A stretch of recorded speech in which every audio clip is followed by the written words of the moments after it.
very much so.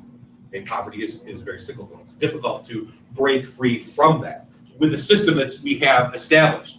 Versus if you're born, you know, to a two-parent family in Pittsford and dad's a doctor, bless you, and mom's a lawyer, kind of like the Huxtables in the Cosby Show back in the 80s.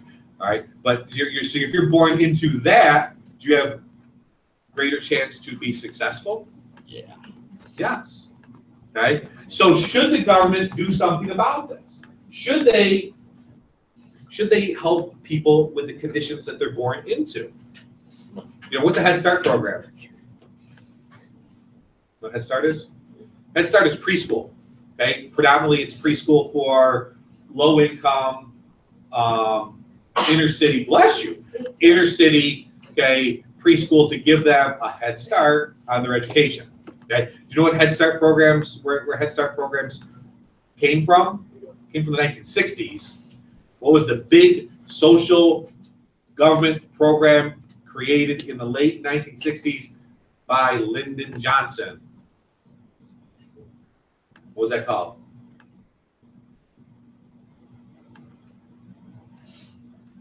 You don't know this from AP US last year? Lyndon Johnson, I'll give you a hint.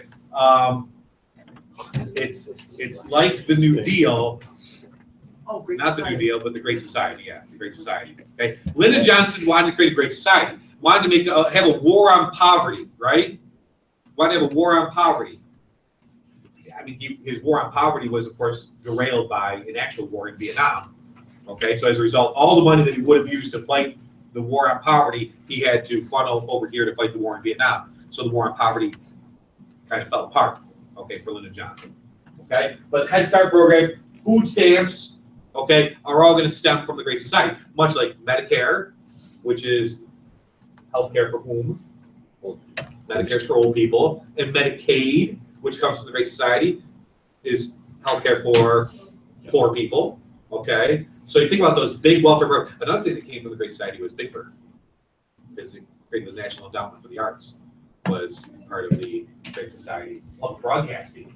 Big Bird came from the Great Society. Did you know that? Oh. What do we call this? What's the dirty word that we use to describe all these things in which the government is giving people handouts and money and welfare? Welfare's bad, right? Because we're capitalists. Welfare bad. Evil. Socialism bad. Right? I mean, socialism is a dirty word in this country, is it not? Because we believe in that Horatio Alger's pull yourself up by your own bootstraps. Okay? All that sound familiar? So yeah, this is social welfare. Why don't we like welfare in this country? Because what's the perception of welfare? People on welfare are what? Lazy. Just go get a job. Why don't you get a job? Right? I mean, understand the fact that, well, if you're a single mother and if you're able to collect public assistance, now that's going to help pay for childcare. Versus if I go get a job, now maybe I'm not eligible for public assistance, and now I've got to pay for health, or I've got to pay for childcare because my kid can't stay. My kid's 3 years old, can't stay home alone, right? So I've got to do something with my child while I'm off at work. Okay, making probably minimum wage. So there's no way I can make ends meet and pay for childcare, rent, et cetera, et cetera, et cetera. And if you're on a minimum wage job and you're part-time, are you getting health care? No, probably not. Okay, so maybe you're on Medicaid or something like that. But again, it's welfare. People don't like that because it has a perception that people are lazy and they're taking advantage of the system. You can't be on welfare. You can, but Not all the benefits. exactly, you wouldn't get all the benefits that you maybe need. Okay? And the other thing about welfare, why don't we like welfare? Someone's got to pay for it, right? Who's got to pay for it? The taxpayers. So I have to work that's my Cliffy voice. But if you're an angry white man, you're like, I'm working my butt off, working as hard as I can, and now I've got to pay my taxes are going to go to someone else who's just sitting at home, just collecting a check, being really lazy and not getting a job, right? Is that the perception of welfare in this country? Do we think everyone cheats with welfare? Sometimes that's the perception of it, right? Is that the reality of it? No, not even close. It's like voter fraud. Oh, voter fraud. Is there voter fraud in this country? No. Anyone with half a brain can see that there's no voter fraud that takes place in this country. Okay, but it makes good sound bites, and it sounds good to say that there's voter fraud. 3 million people voted illegally, which is weird because you lost by 3 million votes, and somehow those 3 million people are the exact people who voted illegally. But it's like Samantha Bee says, it's like the white whale. You know, the white whale is, it's a Moby Dick reference, right? Okay. Literary stuff too, huh? Crazy in here. But anyway,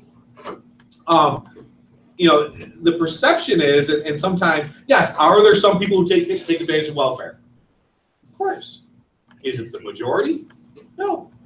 Okay. In fact, I'd say it's probably the minute minority of people who are taking advantage of the system, because most people who are on welfare are doing it to help make ends meet and try to get off it because they want to better themselves, right? Is that the job of the government? Who would say yes? Who would say yes? The job of the government is to help out our disadvantaged, our poor. Who would say yes? Well, no, yeah, I'm sorry, it wasn't a show of hands. I like that though. Which party would say it's the job of the government? Yeah, the Democrats, the tree-hugging Democrats who all drive Priuses, right? And why anyone use any bathroom they want? Okay. Thanks. All right. So yeah, the liberal Democrats, they want everyone to be on welfare, right? And the government to provide everything for everyone. Who's opposed to welfare? The Republicans, right? The Republicans. Lex. Oh, okay. All right. The good thing is that we have everything in Google Classroom, so you can. Yeah, I know. Maybe just record There's yourself. not a reason to miss school. Stay in school. Record classroom. All you have to do is just record yourself. Record class. Alright guys, it's the end of class. Almost. So, yeah, Republicans are opposed to welfare primarily because of, right? What don't Republicans like? They don't like taxes. They don't like taxes. They don't like taxes. They don't like taxes. Okay, most people don't like taxes, but I think some people see them as like a necessary evil. I mean, Republicans though, they don't like taxes. They want to cut taxes whenever and wherever possible. Okay, and usually if you're going to cut taxes, what are you cutting first? Social programs. Okay, which is just another euphemism for welfare. Okay, so yeah, should the government be doing this? That's a question, right? And how about promoting outcome? Should the government be involved in the outcome? Should the government determine who gets into college and who doesn't get into college? This is going to impact a lot of you guys very soon, right? Because what are you going to be doing in the next 2 months? Applying for college, okay? What's affirmative action? It's affirmative action. Equal opportunities, right? Okay? You know, does that impact who gets into college? 1978. Bake versus the University of California at Regents. What did the Bake case say in 1978? Remember this case? Did you guys talk about this case last year? Bake versus California. Bake versus California basically said that race can be used as a criteria when it comes to college admission. Can it be the only criteria? No. But it can be used as a criteria. Okay? So who does affirmative action hurt? White who? White men. White man, white man. The poor white man has just been oppressed his whole existence. Man, it must suck to be a white man, right? It's so hard being a white man in this country.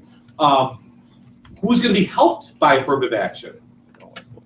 Minority groups, right? Whether it's by race or whether it's by gender. Women, despite the fact that there's more of you in this country, so you really should organize and rise up. There's more women in this country than there are men. Women are still considered a minority. Okay, they're still considered a minority. So if you're a woman, when you apply for college, make sure you check off every box that applies to you. if you're a white man and you've got nothing like different about you, okay? On the day I applied to college, Yeah, I it did sucks to be you. a I can't. I'm just a white guy.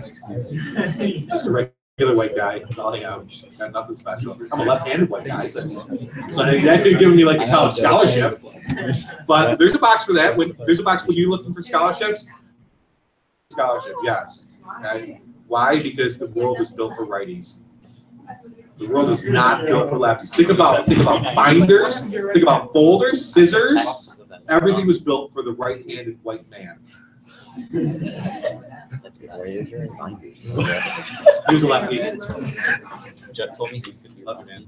All right. That's what he was. His dad made him do it. I kid, but there's an element of truth to it, right? I mean, think about those 55 delegates at the Constitutional Convention. Was it diverse? Was it a diverse group? No.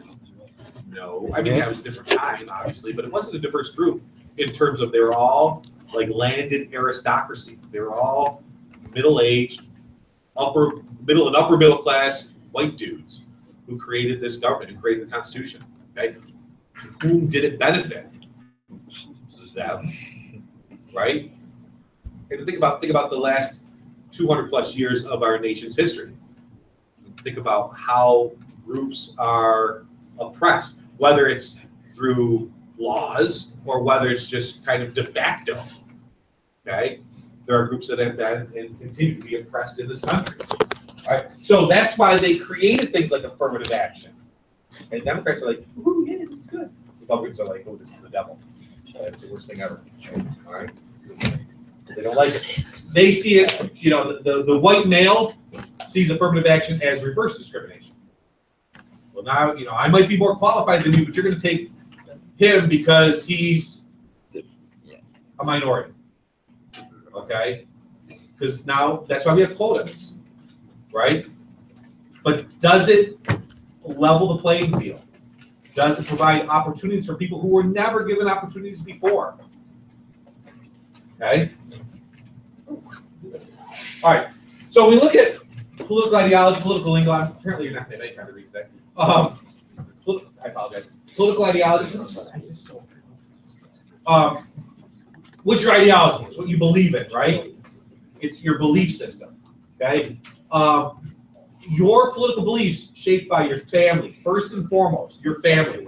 If dad has a picture of Ronald Reagan somewhere in the house with like all sorts of like American flags and like Reagan is the greatest thing since sliced bread, and you walk in and every day dad is watching Fox News, okay, chances are you're going to be a Republican. Because you spend more time with your family, that has a huge influence on your political ideology, right? You're going to be similar to your parents when it comes to their political ideology. I didn't say exactly the same, but similar. Okay, because there's also that I'm just very dull and I'm going to do everything opposite of what my parents do. Okay, but you're going to be similar to your parents. You're shaped. Your political beliefs are shaped by your family. They're shaped by your school. Okay, when you guys go to college next year, college has a liberalizing effect. Okay, college has a liberalizing effect because now you're away from your parents for the first time. Okay, you're hanging out with a lot of other teenagers from all over New York State or all over the country. Okay, and you're listening to college professors that have lasers and patches on their elbow. Okay, patches on the elbow, that's a dead giveaway for liberal. Okay, so if you see them walking with a backpack and patches, hello? Yes. Awesome. Oh my god. Oh my god, this is crazy. Mike, what are you doing? Oh, you did? Are you actually live? Yeah. On what? Yeah, on YouTube. There's a blue light. There's a blue light. There is where? Yeah. I'm live on YouTube. Stop. What? I've been Who's outside. Call? I am. Our people don't have classes. He's been these time periods because we realized, hey, also it's a kill break. versus like But I digress. What was I talking about? Oh, school. Watch my screen. Patches. Boom. Patch the hula hand. Like, don't you have to have like 100 followers? Sarah Brandis. No, you don't. I have over 20 minutes. I have. Yes. PewDiePie's next. Okay. Yeah. You're the live stream Okay. this class Yep. every day. Yeah. Hey, like my dodgeball reference there?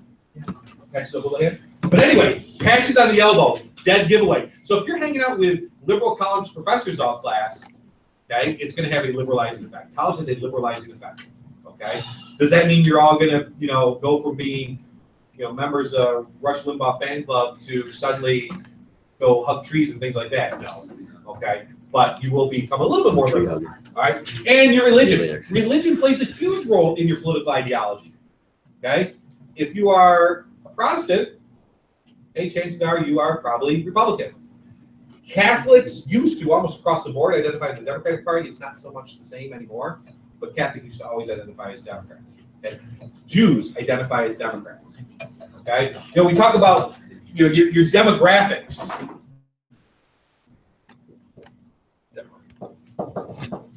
You know what your demographics are? What are demographics? The what? Demographics are the things that make you what you are. Okay? Your race, your gender, your religion, okay? Your economic status. Are you middle class? Are you upper class? Are you lower class? Okay? Those are the things that make you who and what you are, your demographics. Okay? So if we look very quickly at this little spectrum here, okay? Radicals, reactionaries, they're the ones on the periphery, whether they want changing everything or they want status quo. Okay, status quo means everything kind of stay the way it is or go back to the way it used to be. Okay? Most people in this country are going to fall in the middle here. Okay? Whether they're liberal or conservative, but most of them, most Democrats, most Republicans are pretty moderate. Okay? It's like, think of it as like a buffet approach. You take a little bit from here, a little bit from here, a little bit from here. All right? That's what they believe. And that's why I would say probably 60% of you, when you register to vote, you're going to register as independents. Most people now are, more people, I shouldn't say most, more people are registering as independents today than as Democrats and or as Republicans. Okay? Does that make sense? I mean, there'll still be some white boys who identify or who register as Republicans, and there'll still be some females who register as Democrats, but most of you are going to register as independents. Now, is that a bad thing? No. I mean, the only what's the one negative thing about registering as an independent? What can't you do? You can't vote in the primary. That's it. You can't vote in the primary. What's a primary? Who cares? Primary is an election that's held to pick the candidate. Like yesterday in the mayoral race in Rochester, they had a primary to determine who was going to be the Democratic candidate for mayor, which is another way of saying who's going to be the next mayor of Rochester. Okay, so Lovely Warren won again in the Democratic primary. She defeated James Shepard and Rachel Gardner. I wanted Rachel. I mean, I'm not a resident of the city of Rochester, but I think she would have been good because she's into it. She's very motivated. She's very passionate about the city. So today, Love Gov. Oh, we see you next time. Friends, family. Anybody out there watching? No, 0 viewers. I had one for a while, but I don't know who it was.